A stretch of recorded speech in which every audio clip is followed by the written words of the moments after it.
नमस्कार दोस्तों, स्वागत है आपका हमारे YouTube चैनल एग्जामोफोबिया में। मैं धर्मेंद्र आपके लिए लेके आता हूं करंट अफेयर की क्लासेस। ये जो करंट अफेयर की क्लासेस है, इसमें हम टॉप 10 के क्वेश्चंस लेके आते हैं, क्योंकि टॉप 10 क्वेश्चन का एक संकलन आपका हो जाएगा पर डे के हिसाब से, 10 के हिसाब से, जब तक आपका एग्ज़ाम होगा अच्छा खासा।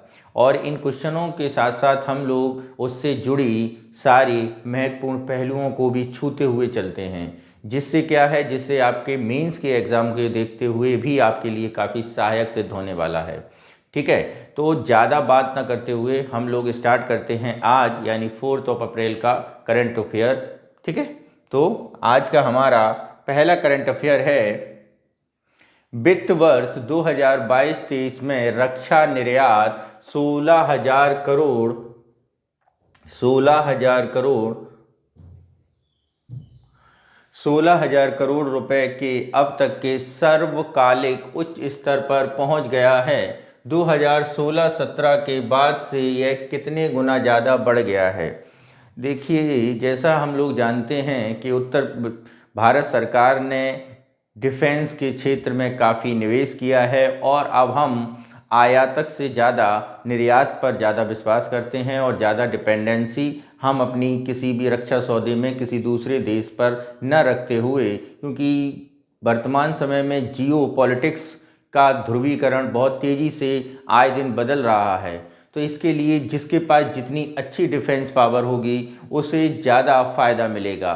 तो हम लोगों ने अपनी एक्सपोर्ट पॉलिसी को डिफेंस पॉलिसी में उसे जोड़ लिया है और हमारी निर्यात करने की क्षमता में काफ़ी अभूतपूर्व परिवर्तन देखे गए हैं। तो ज़रा देखते हैं कि हमारे निर्यात में कितना परिवर्तन हुआ है।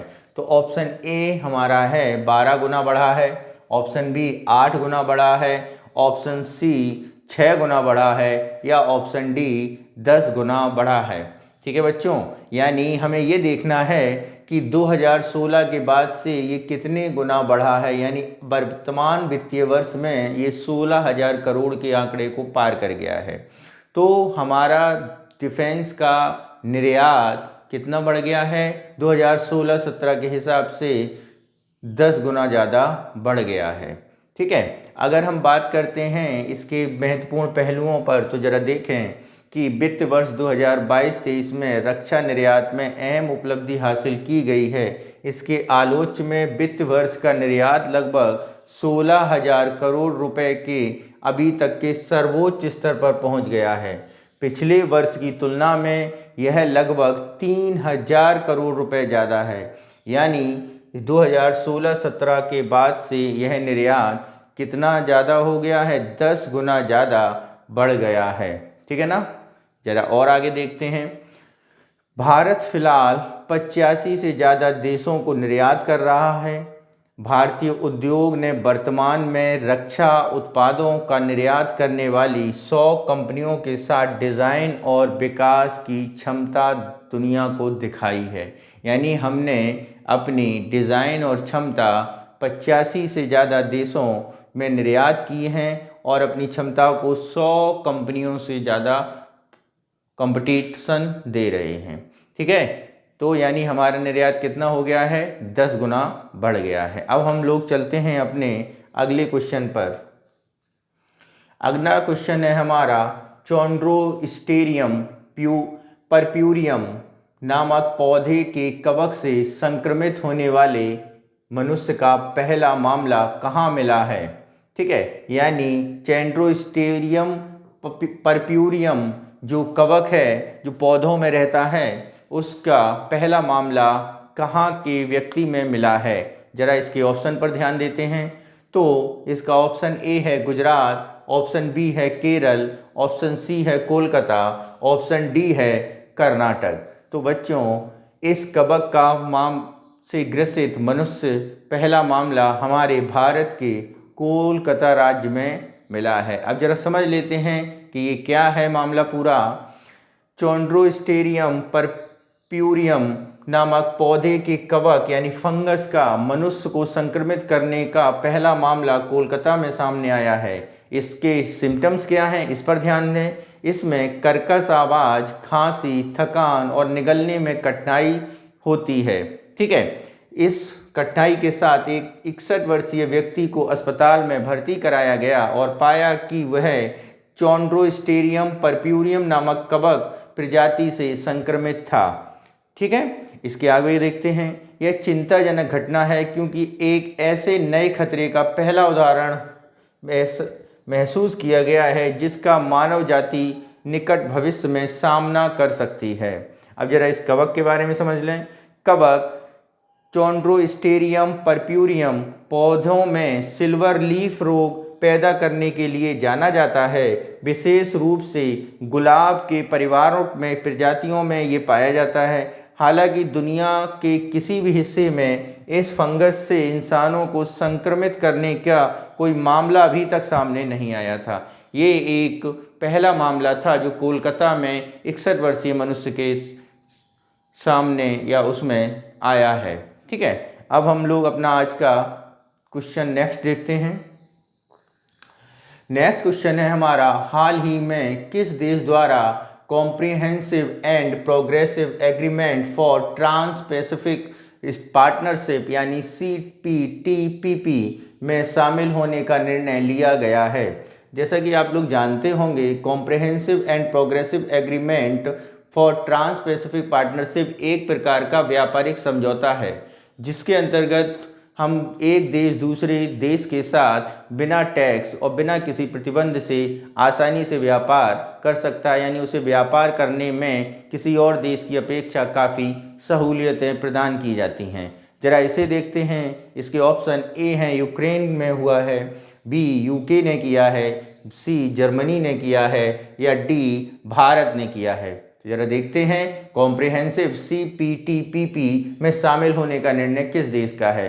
तो यूनाइटेड किंगडम ने 11 देशों के इंडो पैसिफिक मुक्त व्यापार ब्लॉक, कितने 11 देशों के, कौन सा इंडो पैसिफिक मुक्त व्यापार फ्री ट्रेड ब्लॉक में comprehensive and progressive agreement for trans Pacific partnership में शामिल होने के समझौते पर हस्ताक्षर किए हैं। यानी प्रश्न नंबर 3 का ऑप्शन कौन सा सही होगा? ऑप्शन बी सही होगा, यूके ने ऐसा समझौता किया है। अब है क्या यह वह इस आर्थिक मंच का 12वां देश होगा जिसने इस मंच के गठन के बाद से पहला नया सदस्य बनेगा।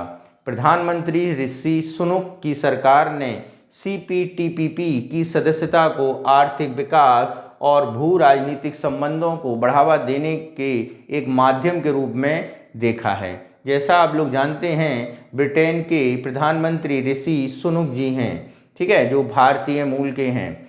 CPTPP वर्ष 2018 में स्थापित किया गया था और इसमें Australia, Brunei, Canada, Chile, Japan, Malaysia, Mexico, New Zealand, Peru, Singapore और वियतनाम शामिल हैं। कौन कौन शामिल हैं? Australia, Brunei, Canada, Chile, Japan, Malaysia, Mexico, New Zealand, Peru, Singapore और वियतनाम। ठीक है, आगे देखते हैं। CPTPP की सदस्यता सदस्यों के बीच व्यापार पर प्रतिबंधों को कम करती है और टैरिफ को कम करती है। मैंने आपको पहले ही बताया था कि CTPP एक प्रकार का व्यापारिक समझौता है जो आपसी व्यापार को बढ़ाने का काम करती है और टैक्स फ्री, प्रतिबंध फ्री, टैरिफ लेस काम करती है। ठीक है, और CTPP ब्लॉक जो 500 मिलियन लोगों का घर है, यानी यहाँ पर कितने लोग रहते हैं? 500 मिलियन। ब्रिटेन के शामिल होने के बाद वैश्विक सकल घरेलू उत्पाद का 15% का प्रतिनिधित्व करता है। कितने का करता है बच्चों? 15% का प्रतिनिधित्व करता है। आगे देखते हैं हम लोग। भारत डायनेमिक्स यानी BDL ने अपनी किस नवीनतम तीसरी पीढ़ी के man portable anti tank guided missile यानी ATGM का फील्ड फायरिंग परीक्षण सफलतापूर्वक किया है? यानी मैन होल्डेड एक मिसाइल है, एंटी टैंक मिसाइल, जिसका परीक्षण भारत ने हाल ही में किया है। तो वो किस पीढ़ी का किया है? देखते हैं। Option number A Swarnim third, option number B Amogha third, option number C Arjun tank, option number D Prithvi 4। तो ज़रा देखें क्या है ये। तो इसका आंसर बच्चों क्या होगा? इसका आंसर बच्चों होगा अमोगा थर्ड। क्या होगा? अमोगा थर्ड। समझते हैं। भारत डायनेमिक्स ने अपनी नवीनतम तीसरी पीढ़ी की main portable anti tank guided missile, main portable anti tank का मतलब होता है मनुष्य आसानी से, सैनिक आसानी से उसे कैरी कर सकता है, ठीक है, guided missile ATGM Amogha third का फील्ड फायरिंग परीक्षण सफलतापूर्वक कर लिया है। इस स्वदेशी मिसाइल को integrated guided missile development programme यानी IGMDP के अंतर्गत विकसित किया गया है। संपूर्ण मिसाइल प्रणाली एक command launch unit CLU, remote operation क्षमता और एक ट्राइपॉड के साथ आती है, ठीक है, यानी एक ट्राइपॉड के साथ, क्या लॉन्च यूनिट के साथ, कमांड लॉन्च यूनिट के साथ आती है ये मिसाइल। नेक्स्ट पढ़ते हैं, ये किस पे आधारित है? अमोगा थर्ड ATGM में दागो और भूल जाओ, यानी ये एंटी गाइडेड मिसाइल है। एक बार मिसाइल को गाइड कर देने के बाद उसमें किसी प्रकार का चेंजमेंट करने की कतई ज़रूरत नहीं है, वो अपने लक्ष्य तक स्वयं पहुंच जाती है। इसे बोला जाता है एंटी गाइडेड मिसाइल। आपने फिल्में देखी होंगी, अभी हाल ही में फिल्म आई थी पठान, तो उसमें भी एंटी गाइडेड मिसाइल की दिशा चेंज की गई थी लास्ट मोमेंट पर, यानी वो अपना क्या, अपना टारगेट फिक्स रखती है और आप एक बार उसमें उसके लोकेशन फीड कर देते हैं तो वो स्वतः अपने टारगेट पर हिट करती है, ठीक है। नेक्स्ट करते हैं हम लोग, प्रक्षेपण के बाद इसमें किसी बाहरी हस्तक्षेप की आवश्यकता नहीं होती है। BDL यानी BDL क्या था हमारा? BDL हमारा था Bharat dynamics research and development division द्वारा विकसित मिसाइल में 200 से 2500 मीटर की रेंज के साथ एक डुअल मोड IIR सीकर भी लगा हुआ है, यानी इसकी रेंज कितनी है? 250 मीटर तक, 2500 मीटर तक, यानी 200 से 2500 मीटर तक, ठीक है। नेक्स्ट क्वेश्चन पर चलते हैं। आज का हमारा नेक्स्ट क्वेश्चन है, 3 अप्रैल को भारतीय रिजर्व बैंक ने किसको कार्यकारी निर्देशक के रूप में नियुक्त किया है? देखें, ऑप्शन ए, ऑप्शन है नीरज निगम, ऑप्शन बी है निज़ाम अहमद, ऑप्शन सी है धर्मेंद्र कल्ला और या ऑप्शन डी है परमजीत बग्गा, ठीक है। तो जरा इसे समझते हैं। तो इसका आंसर बच्चों है नीरज निगम। क्या नाम है बच्चों? नीरज निगम। समझते हैं इसका एक्सप्लेनेशन। 3 अप्रैल को भारतीय रिजर्व बैंक ने नीरज निगम को कार्यकारी निदेशक ED के रूप में नियुक्त किया है, यानी क्या किया है? कार्यकारी निदेशक ED के रूप में नियुक्त किया है, जो उपभोक्ता शिक्षा और संरक्षण सहित 4 विभागों की देखभाल करेंगे। ED के रूप में पदोन्नति होने से पहले वह RBI के भोपाल के क्षेत्रीय कार्यालय के प्रमुख थे, डायरेक्टर थे। नेक्स्ट, नीरज निगम ने रिजर्व बैंक के केंद्रीय कार्यालय के साथ साथ क्षेत्रीय कार्यालय में विनियमन और पर्यवेक्षण, मानव संसाधन प्रबंधन, परिसर, मुद्रा प्रबंधन और बैंक खातों या अन्य क्षेत्रों में 3 दशकों से अधिक समय तक अपनी सेवा दी है। यानी किसे नियुक्त किया गया है ED का कार्यकारी ऑफिसर के तौर पर? नीरज निगम को। नेक्स्ट क्वेश्चन पर चलते हैं हम लोग। नेक्स्ट क्वेश्चन है हमारा, वित्तीय वर्ष 2022-23 में किस बंदरगाह ने सभी बंदरगाहों में सबसे अधिक वार्षिक यातायात संभाला है? यानी जो डेटा आया है उससे आपको ये बताना है कि पिछले वित्तीय वर्ष यानी 1 अप्रैल 2022 से 31 मार्च 2023 तक कौन सा हमारा ऐसा पोर्ट था जिसने सर्वाधिक ट्रांसपोर्टेशन में पार्ट किया है? तो पहला ऑप्शन है पारादीप, दूसरा ऑप्शन है कांडला बंदरगाह, तीसरा ऑप्शन है तूतीकोरिन बंदरगाह, चौथा ऑप्शन है कलकत्ता का हल्दिया बंदरगाह। तो बच्चों इसका ऑप्शन नंबर है उड़ीसा का पारादीप बंदरगाह ने सबसे ज़्यादा क्या किया है? ट्रांसपोर्ट में काम किया है। पारादीप पोर्ट ने पिछले वित्तीय वर्ष में 116.13 मिलियन मीट्रिक टन के मुकाबले 22-23 में 135.36 मिलियन मीट्रिक टन के रिकॉर्ड वार्षिक यातायात को संभाला है। पारादीप अथॉरिटी के चेयरमैन पी.एल. हरनाथ ने भुवनेश्वर में एक प्रेस कॉन्फ्रेंस के दौरान यह जानकारी दी है। पारादीप बंदरगाह एक वित्तीय वर्ष में 19.2 मिलियन मीट्रिक टन यानी 16.56% यातायात की उच्चतम वृद्धि दर्ज की है। 22-23 में पारादीप बंदरगाह ने 58.42 मिलियन मीट्रिक टन का अब तक का सबसे अधिक तटीय शिपिंग ट्रैफिक दर्ज किया है। पिछले वर्ष की तुलना में इसमें 16.22 मीट्रिक टन की वृद्धि हुई है। इसके अलावा थर्मल कोल तटीय शिपिंग में 16 मिलियन मीट्रिक टन की वृद्धि हुई है।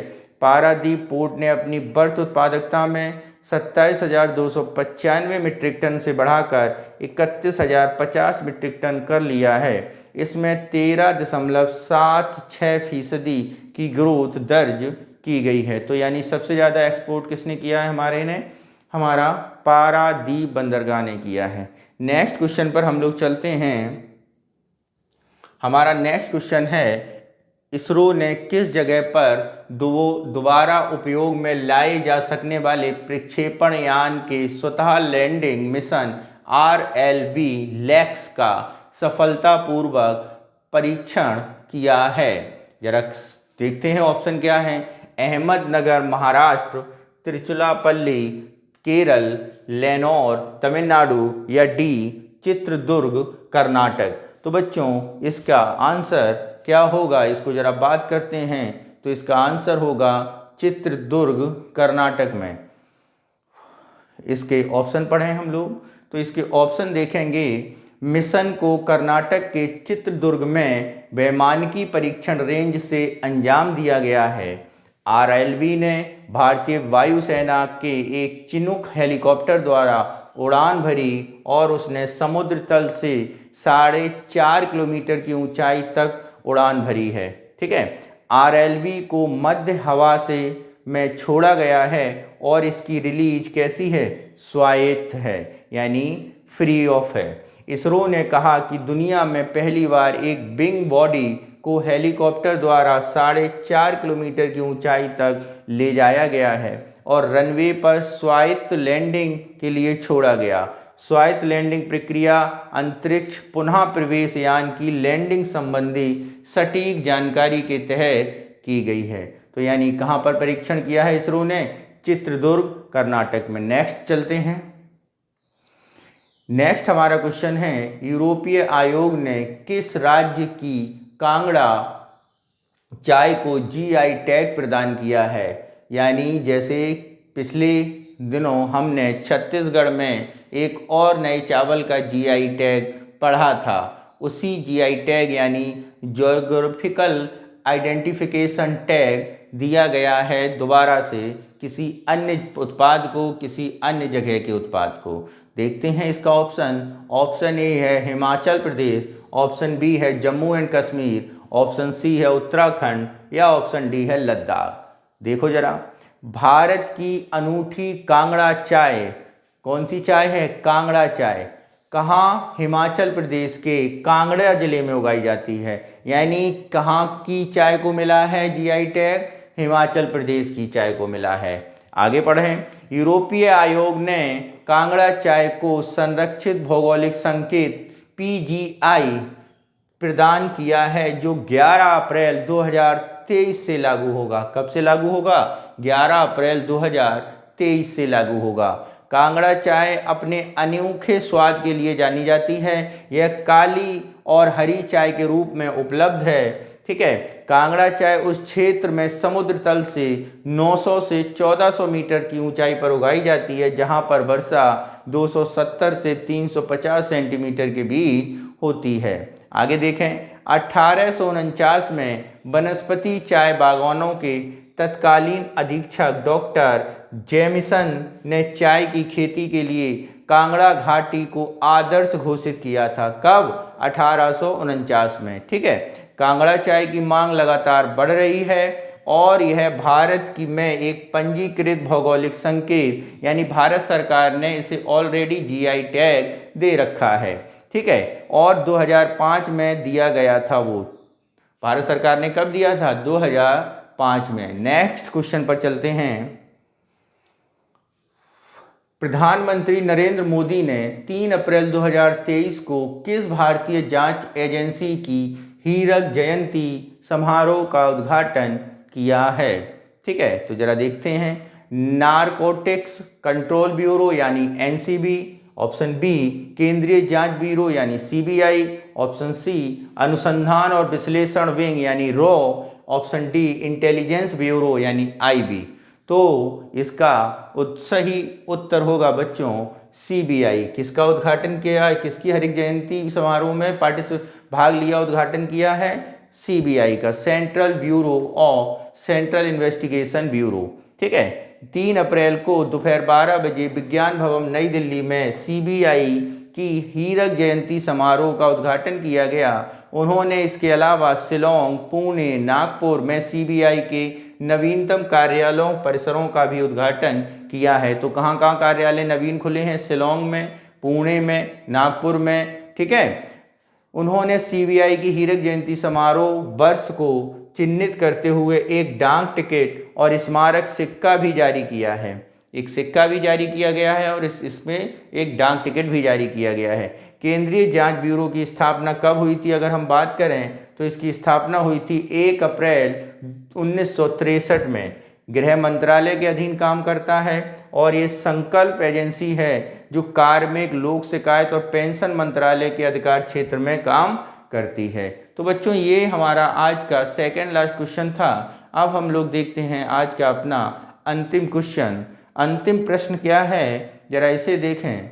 अंतिम प्रश्न है, भारतीय नौसेना के vice chief of naval staff का पदभार किसने ग्रहण किया? जरा देखें।